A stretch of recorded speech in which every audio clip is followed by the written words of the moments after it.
If only all the days would be as colorful, joyful, and spontaneous as child's play. If only I had always there explosive energy that would power me through whatever I needed to do without a bit. It's a wish, and they say, if wishes were horses, then beggars would also ride. I literally do not feel like filming at all, and I've just been like this the entire week. But I still have to fulfill my own commitments, not because someone is forcing me, but because if I don't do that, I am betraying myself. So what I have to do is just wear a little bit of lipstick, make my hair a little bit, for me to give myself that excitement to be in front of the camera.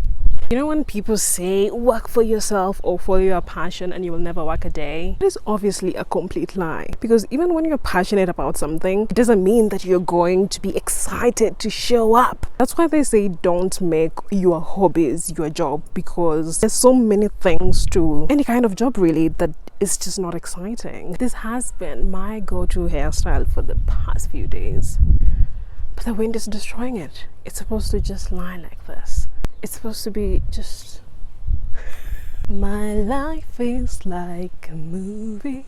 I've actually never figured out whether being in front of the camera is something I'm passionate about, or it's something that I'm meant to do, because I went to school to become a news anchor basically. This means that whether I decided to work for myself or work for somebody else, I would still be doing something in front of the camera. It's certainly something that I enjoy doing, but I feel like I've gotten to a point where I have boundaries. I know what to put in front of the camera. I think this largely comes with age, because I remember when I was younger I started a YouTube channel then. Well, it's now my podcast. I felt this pressure to share things that I saw other people talking about, want to talk about some aspects of my life that I didn't feel comfortable to talk about. But now I only talk about the things that I want, and I only show the things that I want. I really do not care about how people perceive me. Of course, that has come with age, because I used to be a people's pleaser. And now that I think about it, is there a difference in motivation between being a people's pleaser and being a non-people's pleaser? Can you measure the level of motivation in doing something? Are you pushed by the things that you want to do, or are you pushed by the perception that you want others to give you? Ooh, that is interesting. I find it incredibly interesting how even though I'm very, very comfortable being in front of the camera, it doesn't mean that I'm always ready. Sometimes I have to drag myself. The thing that you actually have to learn is discipline, and it's immense discipline, because no one is there telling you what to do. No one is giving you a deadline. But at the end of the day, how you're choosing to show up is something that becomes a habit. If you create a habit of not fulfilling the things that you've promised yourself to do, it's going to show up in many other areas. I definitely think that my biggest strength for me is my loyalty to myself. I am so loyal to my own commitment, to my own values and principles, that I will always do anything to uphold them, even if sometimes that means that I'm losing out on many other opportunities. I truly believe that loyalty to myself is what really makes me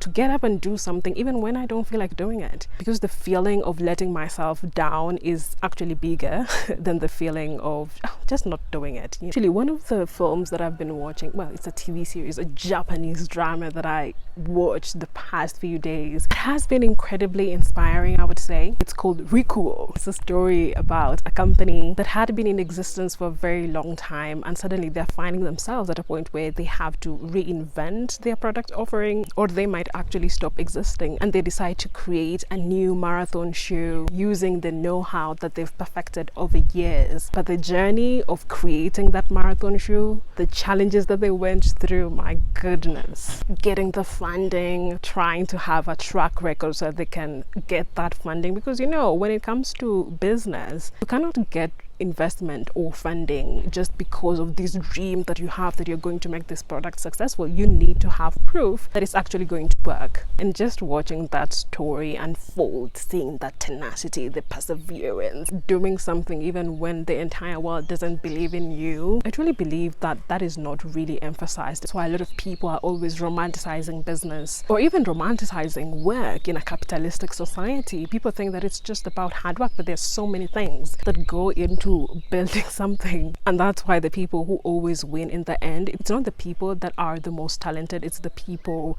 that can persevere through that process where you're not seeing results. We definitely need less of the success stories that celebrate the results of something and more of the success stories that highlight the process of actually getting to that successful journey. One of the things that I like doing when I feel less motivated is just going through this cookbook, because cooking for me is always a source of therapy, motivation, inspiration. It's something that I always find myself gravitating towards to find my mojo back. And it's such a shame that I only have one cookbook. I definitely have it in my plans to buy more in the future and to also write maybe a couple of cookbooks, but at least one. This one by Gaz Oakley, which is a fully vegan, plant-only kitchen. It has the most amazing visuals ever. Each and every time I just look at these pictures of all these foods here, I am getting, oh, look at that. I am getting all kinds of ideas in my head, or it just makes my heart beat with excitement. And you know, one of the things that you really need when you don't feel like doing something, it's that excitement. I've actually tried 1 or 2 recipes from this book, but of course I want to try more. I need to go back to living on my own so that I can try things very easily. I mean, look at that. Look at that. This is fantastic. That is Gaz Oakley, the writer of this book. He's also on YouTube if you want to check out a lot of his vegan recipes. This was the recipe that got me to fall in love with eggplants. My goodness. Sticky umami eggplants. Look at that spread. Oh my god. This is exactly why we need to keep more physical copies of things that actually inspire us. We've really gotten to a point where we're just subscribing to everything and we're not owning everything. I would say that's one of the reasons why a lot of us are feeling less and less motivated, because you don't have tangible copies of the things that inspire you. I remember growing up, one of the things that really made me so excited about films and storytelling, it's actually here, the physical copies. My dad bought the physical copy of Avatar, the first Avatar, and I've been watching first Avatar every single year. Oh, this is so interesting. There's so many. I mean, look at all this. These things are still, I'm not sure this is how you're supposed to be handling them. I mean, obviously you're not using them anymore. I remember watching this Commando. This was dubbed by DJ Afro, was it? Yes, this was a DJ Afro dubbed Commando series. My goodness, if you're a Kenyan and you didn't listen to DJ Afro, another DJ Afro. We were so addicted to DJ Afro movies. Mr. Bean, another Mr. Bean, Johnny English. A brochure from the university I went to. We also had Kiriko. I remember watching Kiriko for the first time and oh my god. Kiriko Nimdogo, Anakiri, Anakili, Mchawi Karaba. See how excited all of this is making me? This is why it's so important to just have tangible copies of the things that really inspire you. Whether it's books, whether it's your favorite music. It's just something different about having physical things. This is a nice trip down memory lane. I completely feel rejuvenated. I didn't need to do a lot. I just needed to go down memory lane. And I think to take it a notch higher, I should definitely cook something exciting. I've been thinking about steamed eggs. I think I should try that. I don't know how it's gonna be, but it's always good to try, isn't it? I need some green onions for my steamed eggs. This place needs a little bit of cleaning up. A few I think will do. I think this is going to be enough. Or maybe one more. These weeds needs to go. And here they are. Oh, it's so windy. Rosemary is so big. This is just a lot of rosemary. And they have purple flowers. Oh my god. The Sukuma wiki is just struggling because we've had a very long period of drought and just a little bit of rain, but they definitely need more. Look at how beautiful everything looks. The greenery and the sun just makes everything look alive. Despite the fact that I wanted to try this recipe, I was very hesitant, which is a typical reaction when you're trying something new. And if you're like me, someone who doesn't like failing, it can be hard to try things because the probability of failure is always high when you're learning to do. However, in order to be good at something, you have to try and fail so many times until you find your working formula. Making these steamed eggs reminded me that even though I am a curious person who likes learning, it doesn't mean that the fear of the unknown or of trying isn't with me. It just means that I have the courage to push myself to do things even when the fear is so loud in my head.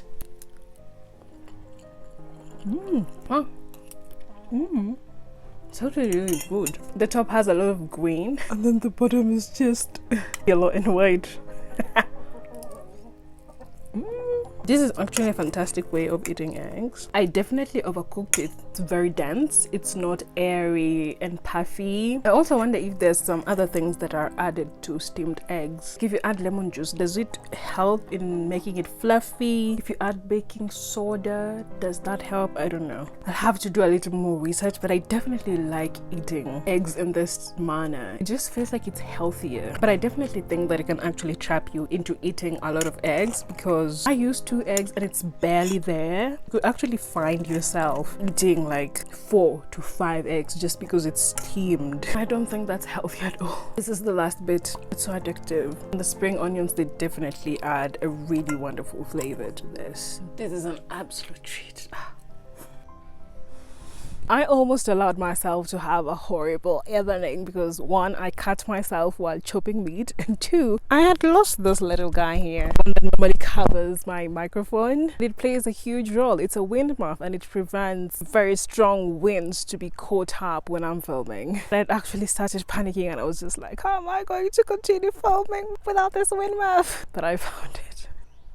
Now that it's getting to the end of the day, I'm feeling quite exhausted, and I've noticed that I've been getting more and more exhausted, but I think it's just because I'm in my luteal phase. Normally this is the phase where I have the least amount of energy. I'm just in the season where I'm learning to listen to my body, learning to live according to my menstrual cycle. Is it easy? No. Especially when you're in that season where you have so many moving parts. It's just not easy to slow down. But also, if you want to become more productive, you have to slow down. I'm actually so proud of myself for filming this video, because I was just thinking maybe I'm not going to be posting any video this week on this channel because of how exhausted I've been. But it's not just being exhausted, it's also just not feeling like doing it. I know I can talk about the things that I do to get me out of a rut and all that, but it's still not easy. The fact that I've not had the motivation to even watch TV shows, that is kind of shocking. If I tried to dig deeper about why I'm feeling like this, I would say I'm probably in a period of transition. I've just been feeling that I'm over this staying at home, this stay in the village. I need to do something different. And I think that my brain and my spirit, they're all having a tussle. Because, you know, when you stay in one place for a very long time, I mean, I've been here for almost 3 years now,